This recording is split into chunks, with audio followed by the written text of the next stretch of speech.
Hormuz প্রণালীতে মার্কিন আধিপত্য বিস্তারের যে স্বপ্ন ডোনাল্ড ট্রাম্প দেখেছিলেন তাতে বড়সড় ধাক্কা দিয়েছে রিয়াদ।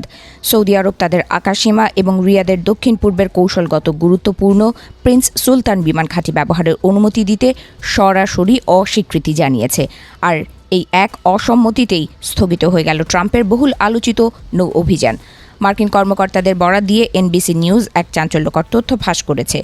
গত রবিবার ট্রাম্প যখন হুট করে প্রজেক্ট ফ্রিডমের ঘোষণা দেন, তখন সৌদি আরব সহ উপসাগরীয় মিত্ররা রীতিমতো আহাম্মক বনে যান। ঘনিষ্ঠ মিত্র হওয়া সত্ত্বেও এই বিশাল সামরিক পরিকল্পনার বিষয়ে আগে থেকে কিছুই জানত না রিয়াদ।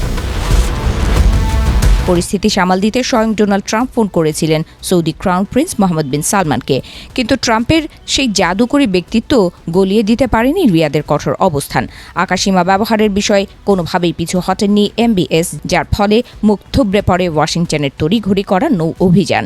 শুধু সৌদি আরব নয়, ওমানও এই ঘটনায় বেশ বিস্মিত। ওমানের এক কূটনীতিক জানিয়েছেন, ট্রাম্প প্রকাশ্য ঘোষণা দেওয়ার পরই কেবল ওয়াশিংটন তাদের সাথে যোগাযোগ করেছিল।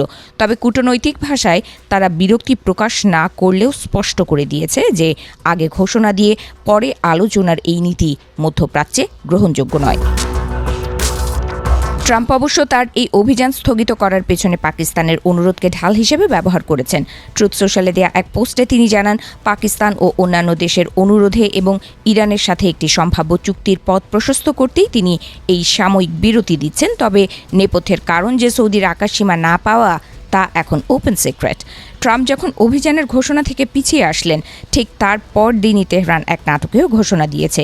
ইরান জানিয়েছে, হরমুজ প্রণালীতে যাতায়াতকারী যে কোনো বাণিজ্যিক নৌযানকে তারা যান্ত্রিক, চিকিৎসা বা জ্বালানি সহায়তা দিতে প্রস্তুত।